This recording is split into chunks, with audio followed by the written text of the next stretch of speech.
Good evening. Welcome to our midweek service at Christian Faith Church in West Crami, San Juan, Metro Manila in the Philippines. Tonight, our scheduled activity is about Bible study. It's very important that just like our physical body needs food, so our spiritual body, also, our spiritual life also needs spiritual food. Just like as Jesus said, man shall not live by bread alone, but by every word that proceeds out of the mouth of God. Tonight, the title of our Bible study is Enoch and Elijah. And our text is found in the book of Hebrews, and we are going to read 3 verses relative to our Bible study tonight.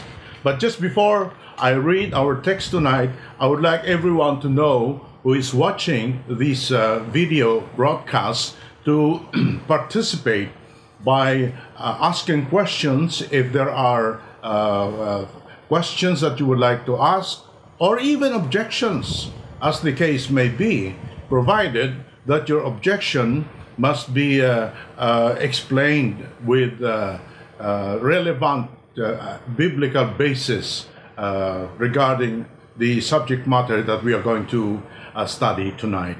So Hebrews chapter 11, verse 5, verse 13, and verse 32. Hebrews 11, chapter 11, verse 5 says, "By faith Enoch was translated, that he should not see death, and was not found, because God had translated him, for before his translation he had this testimony that he pleased God." And in verse 13 it says here, "These all died in faith," referring to the previously mentioned heroes of faith, which includes Enoch, of course. "These all died in faith, not having received the promises, but having seen them afar off, and were persuaded of them, and embraced them, and confessed that they were strangers and pilgrims on the earth." Verse 32 says, "And what shall I say more?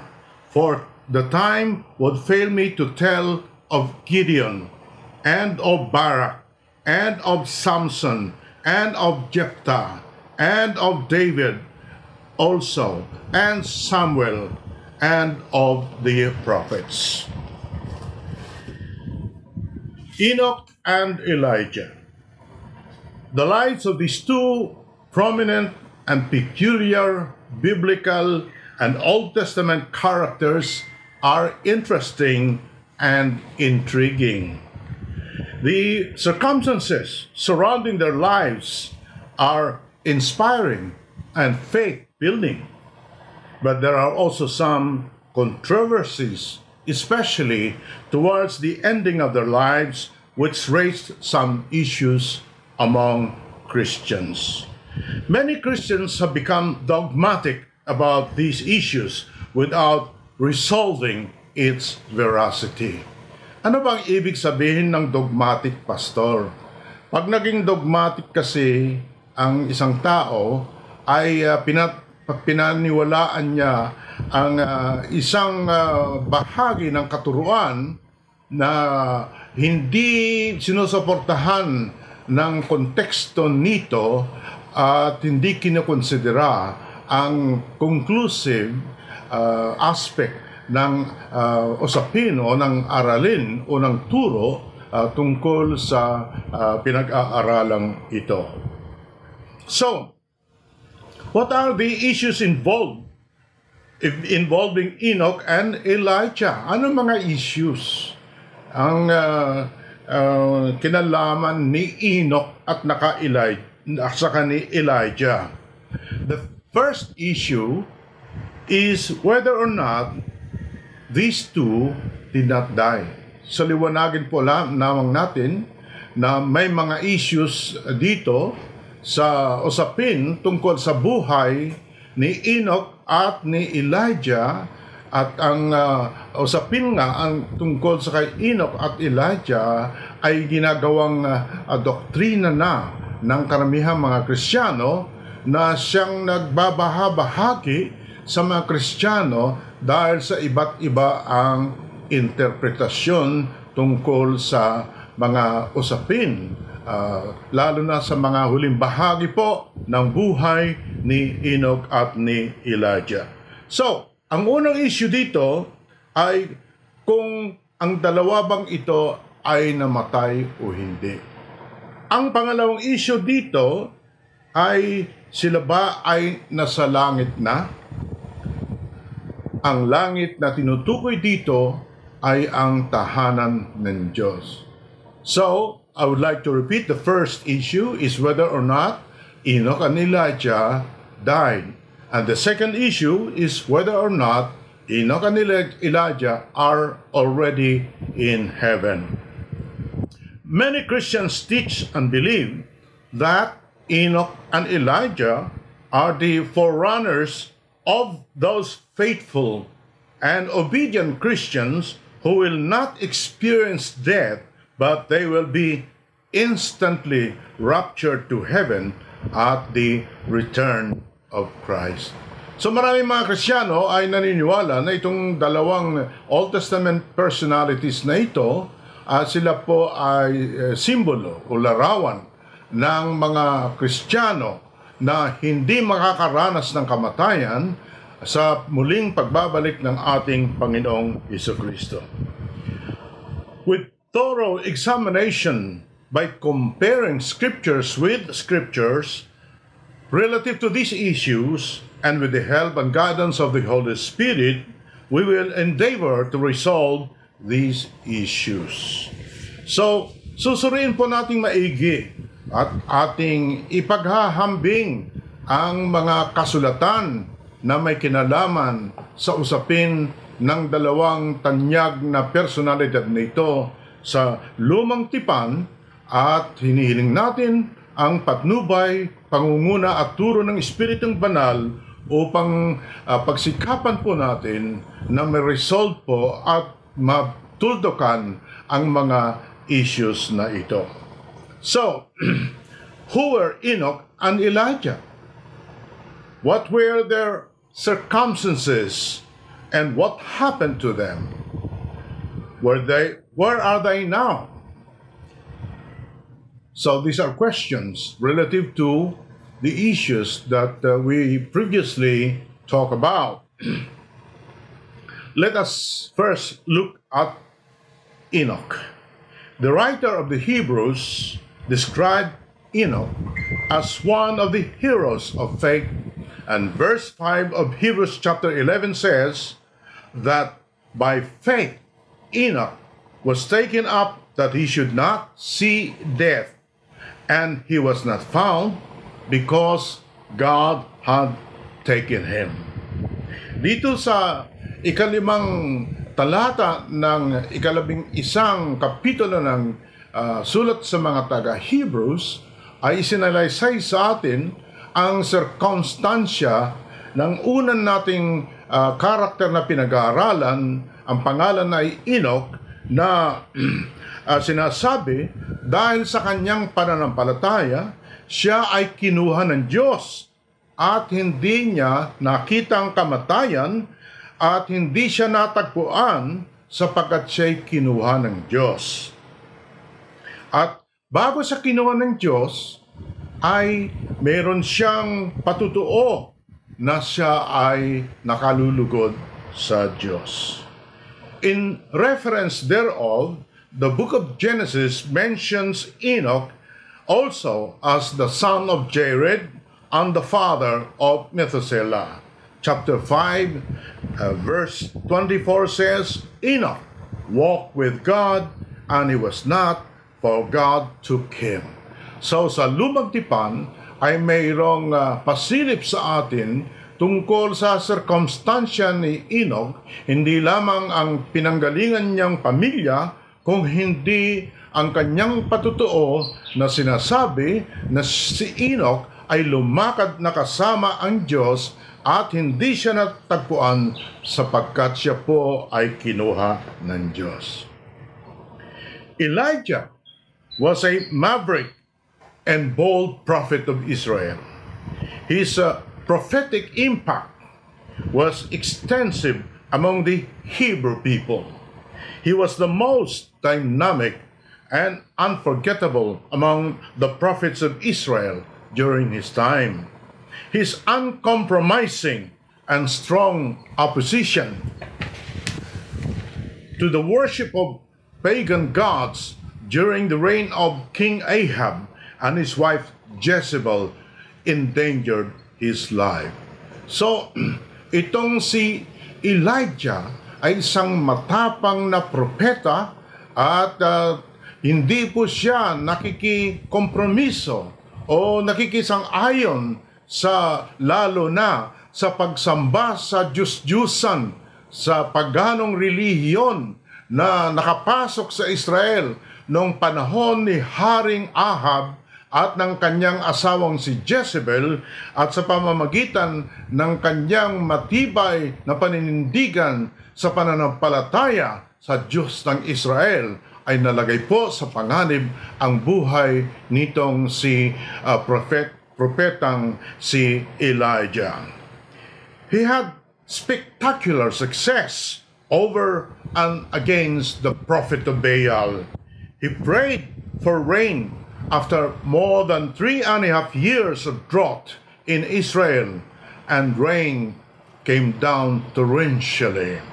Siya po ay mayroong tagumpay laban sa kanyang pakikipagtunggali sa mga propeta ni Baal. Yan po ang Diyos-Diyusan noong panahon ng ni propetang si Elijah. Nagkaroon po ng 3.5 taon ng tinatawag na famine o drought, walang ulan po. Ngunit si Elijah po ay nanalangin na magkaroon ng ulan at bilang tugon sa kanyang panalangin ay nagkaroon po ng malakas na pagbuhos ng ulan.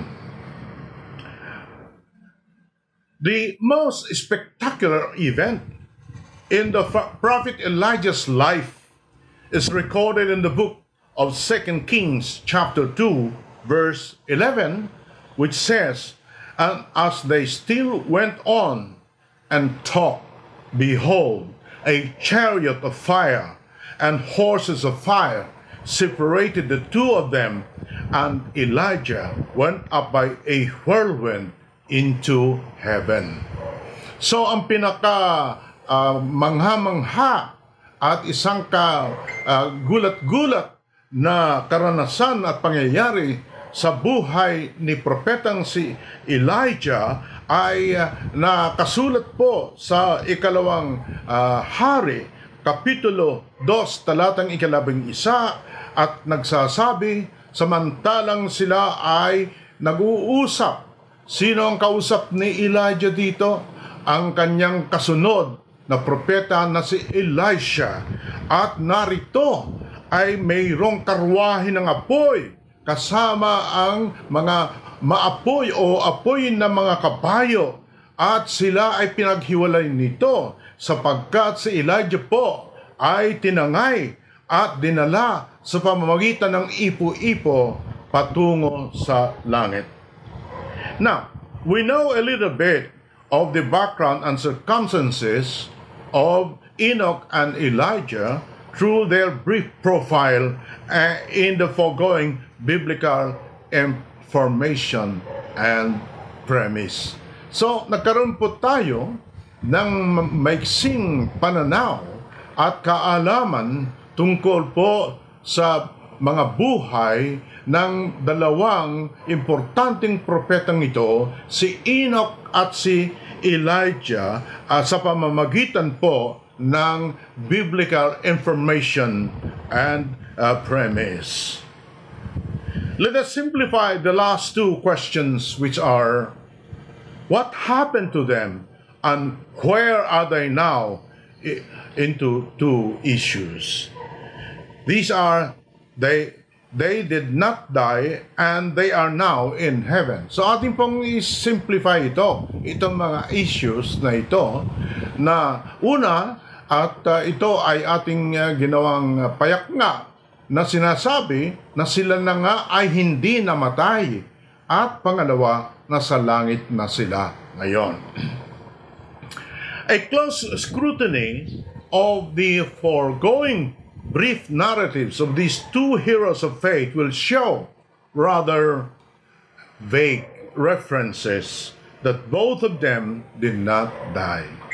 Medyo malabo po ang pahayag dito sa ating narinig at nabasang impormasyon sa Lumang Tipan na kung sila baga ay namatay o hindi.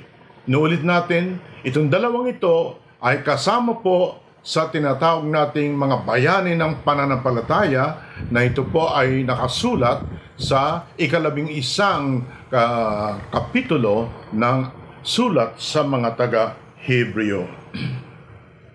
Only in the Enoch narrative we can see that he did not see death, whereas there is no reference in the Elijah narrative that he did not die. In the second issue, it is not clear also whether both Enoch and Elijah were taken to heaven, which is the abode of God. Although the Elijah narrative says, and Elijah went up by a whirlwind into heaven, according to 2 Kings chapter 2, verse 11. The Bible is a continuing, dynamic, and progressive revelation of God concerning Himself, His relationship with, and His redemption of mankind. Ang Biblia po ay patuloy, hindi po ito humihinto, na pagpapahayag ng Diyos, hindi lamang sa kanyang sarili, kundi sa kanyang relasyon sa mga tao, sa kanyang nilikha, at sa kanyang plano ng pagliligtas sa mga tao. In order to establish the truth and the matter of fact of theology and our Christian doctrine, we must seriously consider the progressive revelation of God besides proper, faithful, and correct interpretation of certain passages of the Scriptures. Scriptures relative to our Christian doctrines must concur, complement, cohere, and must be consistent with other scriptures. Simply put, let Scripture interpret Scripture. In cases of seemingly conflicting provisions of Scriptures, like the former and the latter Scriptures, on certain doctrinal issues, the latter prevails and ruling. Meron kasi tayong masusumpungan sa Biblia na para bagang hindi nakakatugma. Ang nakakabanggaan po ang mga pahayag sa mga bersikulo tungkol sa usapin ng pinag-aaralan o pinag-uusapan na kapahayagan ng Diyos sa Biblia.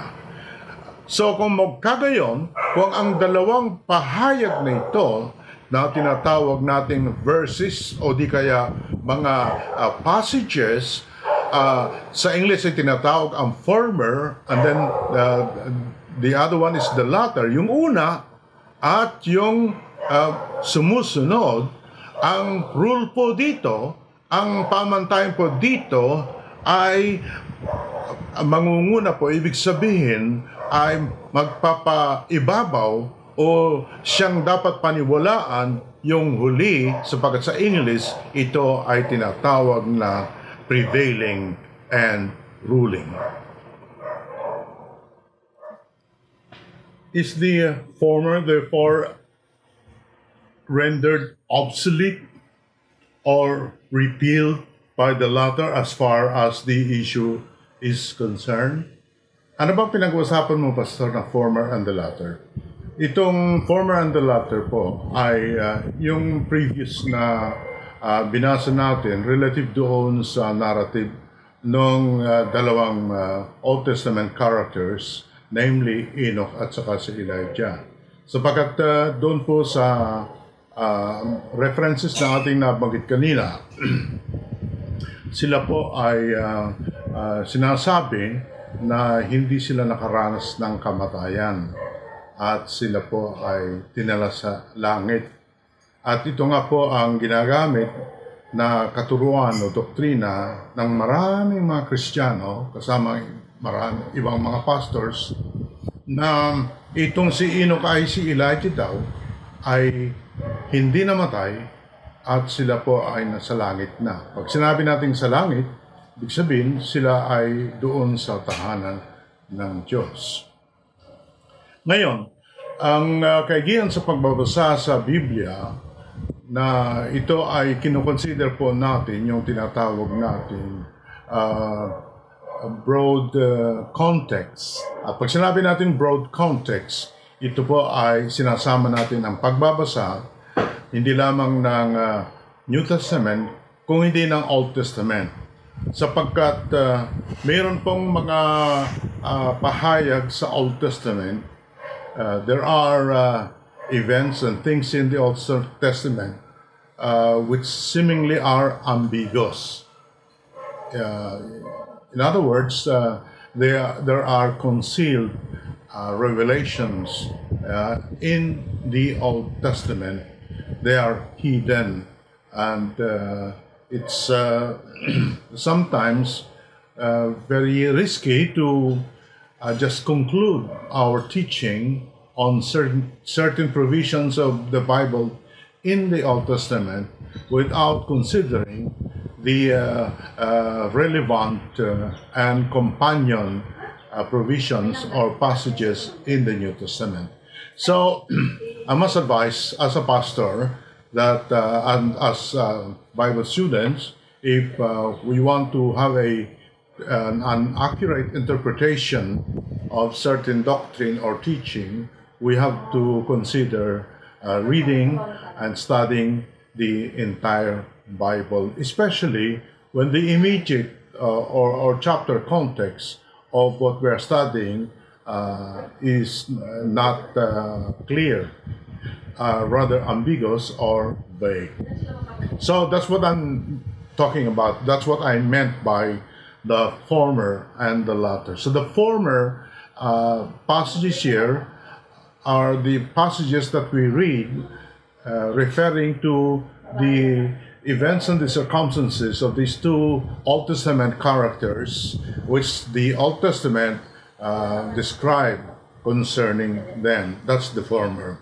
The latter provision of these two gentlemen or prophets or servants of God are provided in the New Testament in our text in the letter to the Hebrews, more particularly in chapter 11, because that is where the heroes of faith are enumerated, and these two characters in the Old Testament are included in the rostrum of the heroes of faith in Hebrews chapter 11. So, ulitin ko, yung former po, yun ay mga pahayag sa Lumang Tipan na patungkol sa dalawang characters na ito, si Enoch at saka Elijah, at kaya medyo minsan malabo kapag yun lang ang ating tututukan at pinangawakan, kumbaga sa English ay conclusive na ating pinaniwalaan at ginagamit na katuruan o doktrina, ay medyo delikado po sapagkat progressive po ang pagpapahayag ng Diyos ng kanyang kalooban, ng kanyang revelation sa Biblia. Hindi po nahinto sa Old Testament kung hindi patuloy po ito sa New Testament. Yung mga bagay na hindi po natin masyadong kaunawaan sa Old Testament ay binibigyan po ng linaw sa New Testament. Naniniwala tayo bilang mga Kristiyano na ang scripture sa atin ay kinabibilangan ng Old Testament at New Testament, whereas the Jews, the scriptures to them is just the Old Testament po. So, in case po na merong parang hindi pagkakasundo ng dalawang provisions, Old Testament and New Testament, the former and the latter is what we call prevailing, ruling, and concluding. So let's ask this question again relative to our study and discussion about these two Old Testament characters. Is the former therefore, ulitin natin, obsolete or repealed? Pag sinabi natin obsolete or repealed, ibig sabihin, they are not in use anymore. Tulad ba sa batas, kapag mayroong former na batas at ito po ay inamindahan, it is amended, it is rendered obsolete and therefore repealed by the superseding and succeeding law relative to the subject of that law. So, hindi po obsolete at repealed itong former provisions in the Old Testament. Absolutely not. Why is that so? Bakit ganon? It is because the former is the basis or the premise of the latter. Both the former and the latter, Old Testament and New Testament events are complementary and companion passages. So, sila po ay nagkakasundo, itong dalawang provisions na ito. Kung ating talagang suriing maigi, at minsan ay tinatawag natin itong companion passages sapagkat nagkakaroon po ng pagpapaliwanag sa pahayag sa Old Testament at ito po ay nilinaw sa New Testament. The former is inconclusive, however, without the latter. Tandaan natin yan. Yung dating pahayag na si Enoch daw at saka si Elijah ay hindi namatay at kung magkagayon, andun na sila sa langit po, ay inconclusive kung wala pong pahayag sa bagong tipan. At ito po ay ating maliwanagan later on sa ating pagpapatuloy po ng pag-aaral sa dalawang Old Testament characters na ito. So kung ang ating conclusion ay doon lamang sa pahayag sa Old Testament, ito po ay tinatawag sa English na conjecture. Medyo mataas ang konti ito sa speculation. Bagamat merong ebidensya, ang ebidensya po ay defective. Hindi siya conclusive. If the former is subscribed to as conclusive, it is a conjecture. It is not a valid assumption. Hindi po yan, ika nga, ay matuwid o valid o totoo na papaniwalaan lamang kung wala pong ika nga paglilinaw sa bagong tipan. There are things which are concealed and hidden in the Old Testament but are revealed in the New Testament. This is one of the examples. There are many examples also that I have cited in our previous messages and Bible studies. The issue here is a good example for what I've mentioned. For Christians to have a broad perspective of biblical and Christian doctrinal truth, they must read and study the entire Bible. Actually, this is for emphasis. Sinabi ko na kanina yan. Kanya lang gusto natin bigyang diin upang sa gayon ay magkaroon tayo ng linaw sa para bagang malabo na usapin doon sa lumang tipan. Verse 5 of chapter 11 of the book of Hebrews, therefore, is superseded by verse 13. Ano yung verse 5? Yung verse 5, yun po yung tinatawag natin sa English kanina, the latter provision or the latter, what you call that, circumstances of both of these Old Testament Bible characters, namely Enoch and Elijah. So, ang chapter 5 po ay siyang napangunahan na pangibabawan na ito. Hindi naman sinasabi natin, ulit na hindi na mahalaga, wala nang halaga, hindi po. Sapagkat ito po ay complementary. Ito po ay companion passages. Kumbaga, upang sa gayon, lalong mapagtibay at mapaglinaw ang katotohanan po ng usapin tungkol sa mga nangyari sa dalawang heroes of faith na ito, si Enoch at si Elijah. So, anong sinasabi sa verse 13 na masasabi natin na ito ay conclusive and therefore superior to verse 5? Sinasabi dito at ang mga ito ay namatay na.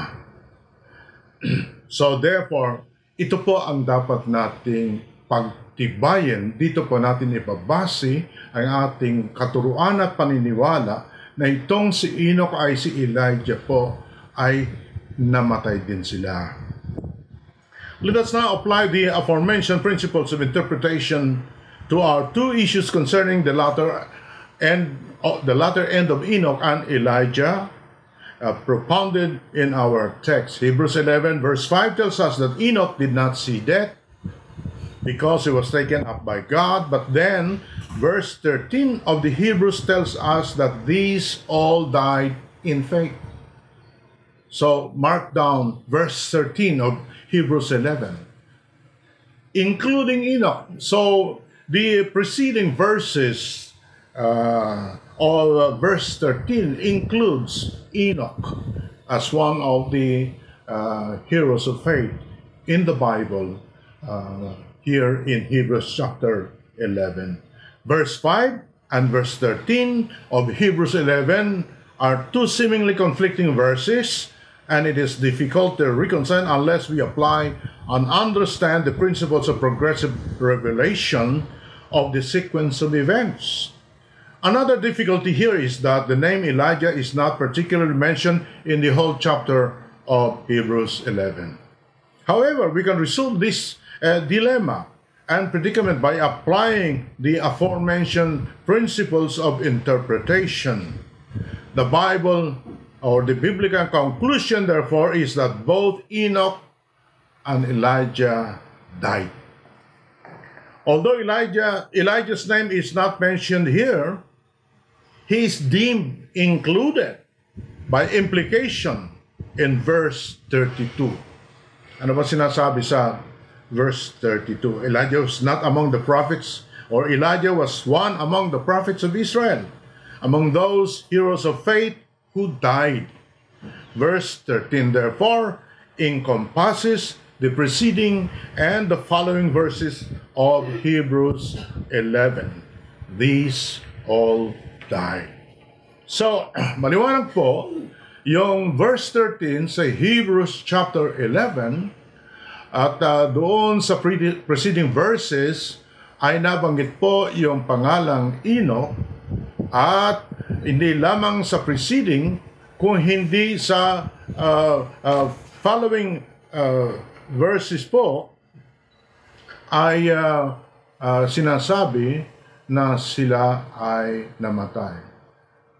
Bagamat ang pangalan ni Elijah ay hindi particularly nabanggit po, ngunit sa verse 32 ay kasama po roon siya by way of implication, sapagkat nabanggit po ang tinatawag na mga propeta, at si Elijah nga po ay isa sa mga propeta ng Israel. Having therefore confirmed by Hebrews 11 verse 13 that both Elijah and Enoch, or Enoch and Elijah, died, they are not yet in heaven, which is the abode of God. The word heaven mentioned in the circumstances of these two heroes of faith does not refer to heaven, which is the abode of God. So, kung mabanggit man po dito yung salitang langit, o na dinala sila sa langit, at inuulit natin na matay po sila at dinala sila sa langit, ngunit ang langit na nabanggit dito, hindi po tumutukoy sa langit kung saan ang Diyos ay nakatira. Ang salitang langit po na sinasabi dito ay mayroong tinatawag na tatlong kategorya. There are three categories of the word heaven mentioned in the Bible. The first heaven is the one within the periphery of the clouds. The second one is the outer space. And the third heaven is the abode of God. This is the third heaven that the Apostle Paul was referring to in his vision, and he also called heaven a paradise. So, inuulit natin, bagamat nabanggit po sa lumang tipan na dinala itong si Enoch at si Elijah ng Diyos sa langit, ang tinutukoy na langit po dito ay hindi yung langit na kung saan ang Diyos ay nakatira. Sa Biblia po, mayroong tatlong kategorya ng langit. Ang unang langit po ay sinasabing dito sa ating mga alapa. Pangalawang langit po ay doon sa outer space. At ang pangatlong langit po ay yun ang tinitirhan ng Diyos na ayon kay San Pablo, kanyang nilarawan din ito na paradise. So, both Enoch and Elijah were similarly situated. So, pareho po ang kanilang naging situation. May dagdag ko nga pala doon kanina na sinasabi, bakit hindi natagpuan itong si Enoch at si Elijah kung saan sinasabi na kinuha sila ng Diyos? Well, perhaps the circumstances is that doon sa pinagkunan sa kanila at kung saan translate sila sa first heaven at inilipat sa ibang lugar ay dahil hostile yung mga tao doon. Alam niyo naman, kapag ang mga lingkod ng Diyos, mga propeta ng Diyos ay nangangaral tungkol sa salita ng Diyos, ay sila po ay sinasalungat ng karahasan. Kanya upang iligtas po ang dalawang personalidad na ito, sila po ay tinranslate ng Diyos mula doon sa dako na kung saan ang kanilang mga buhay ay nanganganib at nilipat sila doon sa dako na kung saan ay hindi nanganganib ang kanilang mga buhay, and eventually ay doon sila namatay tulad ng pahayag ng Hebrews chapter 11 verse 13. So, serious nga po, they were in a serious danger, kanya nilipat po sila doon sa mas safer na lugar. Meron din po tayong isang incident sa New Testament at ito naman sa buhay ni Philip, na pagkatapos po na siya ay nakapag-minister sa Enoch, ay translate din po siya patungo sa isang dakong lugar upang ipagpatuloy po ang kanyang pag-minister o pagmiministro ng pagpapahayag ng Ebanghelyo ng ating Panginoong Jesucristo. But both of them, let us make this clear, died eventually, tulad ng sinasabi ko. Jesus confirmed this fact and truth that Enoch and Elijah are not yet in heaven. Pakinggan natin po ito. Ito'y pinagtibay ni Jesus na si Enoch po at saka si Elijah ay wala sa langit.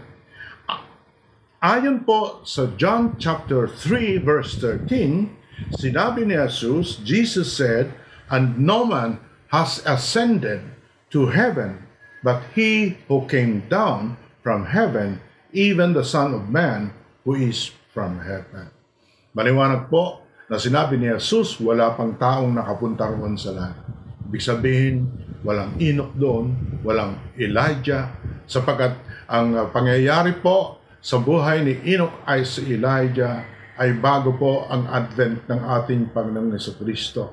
Kanyang nilinaw po na wala pang nakakapunta doon sa langit. Alam niyo, ito isang controversial na usapin eh. Maraming mga Kristiyano ay hati sa usapin na ito sapagkat may dagdag ko lamang dito na marami akong nakausap na mga pastor at ang kanilang sinasabi na kapag ang tao o Kristiyano daw ay namatay, diretso kaagad ang kanyang kaluluwa sa langit. Ay wala pong ganong pahayag sa Biblia. Ito po ay isang tinatawag na opinion lamang at hindi po mapagtibay ito sa Biblia. Ito ang sasabihin ko sa inyo. Ang kamatayan po ay hindi po pintuan patungo sa langit. So pag ang namatay po ang tao, sabi nga rin na ba, pati yung mga makasalanan, pag namatay, punta daw sa impyerno kaagad. Ay wala pong ganong provision sa Biblia. Kanya nga po, kung meron kayong mga tanong tungkol sa usaping ganito, ay hinihimo ko po kayo na magtanong upang ating pong ipaliwanag mula sa Biblia ang mga katotohanan tungkol sa mga usaping ito. Inuulit ko, si Enoch at si Elijah po ay namatay at ang ating basihan ng pahayag na yan ay nasa Hebrews chapter 11 verse 13 at hindi rin po sila sa langit sapagkat si Jesus mismo ang nagsabi na wala pang nakaakyat doon sa langit maliban sa kanya na galing sa langit, bumabasa sa langit at siya'y bumalik din sa langit. Wala pong taong nakaakyat sa langit. Wala pang mga tao doon sa langit maliban sa ating Panginoong Jesucristo. So, kung kayo po ay mayroong mga katanungan, if you have any question or many questions, please don't be shy and don't hesitate to ask the question and put them below in the comment section. And if you have any prayer requests as well, put them there also because we believe that God is alive, that we believe that God answers our prayers. And so if we can join together in prayers, especially in these difficult and trying situations, that we are locked down in our homes and it's very difficult to go out, we need to constantly pray for one another. This is the time, if there is any time that we should pray without ceasing, this is the time. Thank you very much. God bless you. And again, I say that if you have been blessed by these messages of Bible study, please like, share, or subscribe. God bless you and have a nice day. This is Pastor Gary Coronia again from Christian Faith Church in West Crami, San Juan City, in the Philippines.